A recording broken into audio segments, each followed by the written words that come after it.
ये बात है उस दौर की जब फिल्मों में नाच गाना करने वाली हीरोइनों को ना तो दर्शक सम्मान से देखते थे और ना ही इंडस्ट्री के लोग। 3 घंटे की फिल्म में बस चंद मिनट के लिए डांसर आती और दर्शक तालियां पीटते।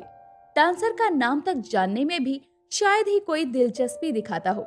लेकिन फिर आया हेलन का जमाना।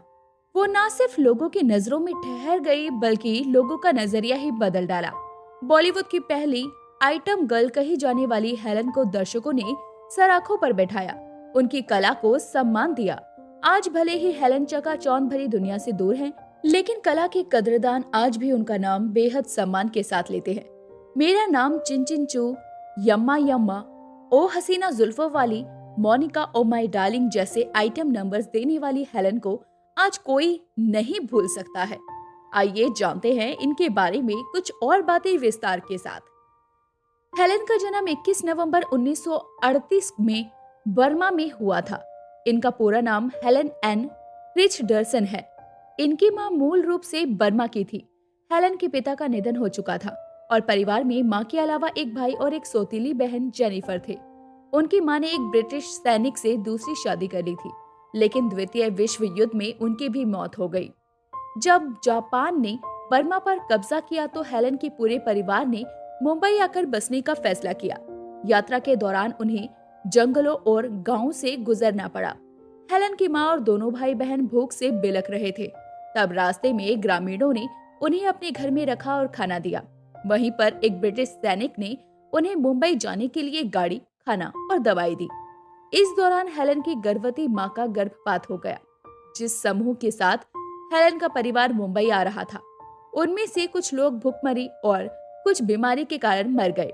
मुंबई पहुंचने में अभी भी लंबा समय था, इसीलिए हेलन की मां ने कोलकाता में ही रुकने का फैसला किया। वो वहां पर नर्स का काम करने लगी। हेलन और उनके दोनों भाई बहन की पढ़ाई वहीं शुरू हुई, लेकिन मां की थोड़ी सी सैलरी से घर का खर्च चला पाना कठिन था।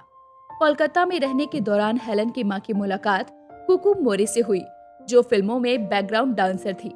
हेलन घर चलाने के लिए नौकरी ढूंढ रही थी। तभी कुकू ने हेलन को फिल्मों में कोरस डांसर की नौकरी दिलवाई। हेलन ने आते ही इंडस्ट्री में अपनी जगह बना ली। हेलन को फिल्म हावड़ा ब्रिज में एक बड़ा ब्रेक मिला। तब उनकी उम्र महज 19 वर्ष थी। इस फिल्म के गाने मेरा नाम चिन चिन चू ने हेलन की किस्मत को ही बदल डाला। इसके बाद तो हेलन बॉलीवुड की पहली आइटम गर्ल बनकर सामने आई। हेलन के बारे में कहा जाता है कि उन्होंने अपने दौर में इंडियन क्लासिक डांस से तो धमाल मचाया ही था, साथ ही कैबरे डांस को भी इन्होंने भारत में लोकप्रियता के शिखर पर पहुंचाया। वो अपने दम पर फिल्मों को हिट करा दिया करती थी।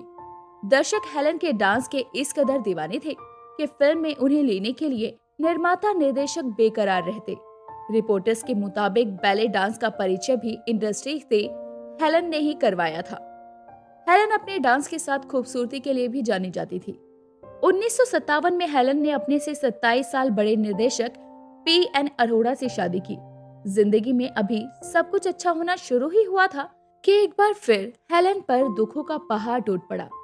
ये शादी हेलन के 35वें बर्थडे के दिन टूट गई। हेलन ने पति P.N. अरोड़ा की फिजूल खर्ची की बुरी आदत से परेशान होकर उनसे तलाक ले लिया। हेलन फिल्मों से अच्छी कमाई करती थी और उनके पति इसी का फायदा उठाते थे।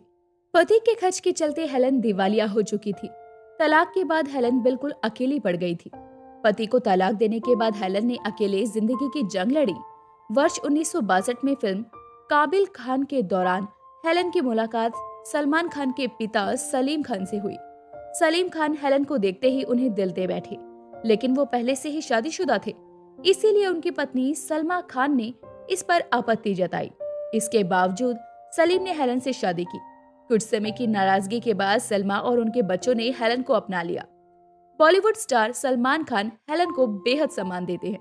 तो दोस्तों, अभी के लिए बस इतना ही। मिलते हैं अगली वीडियो में, तब तक अपना ध्यान रखिए। Bye bye.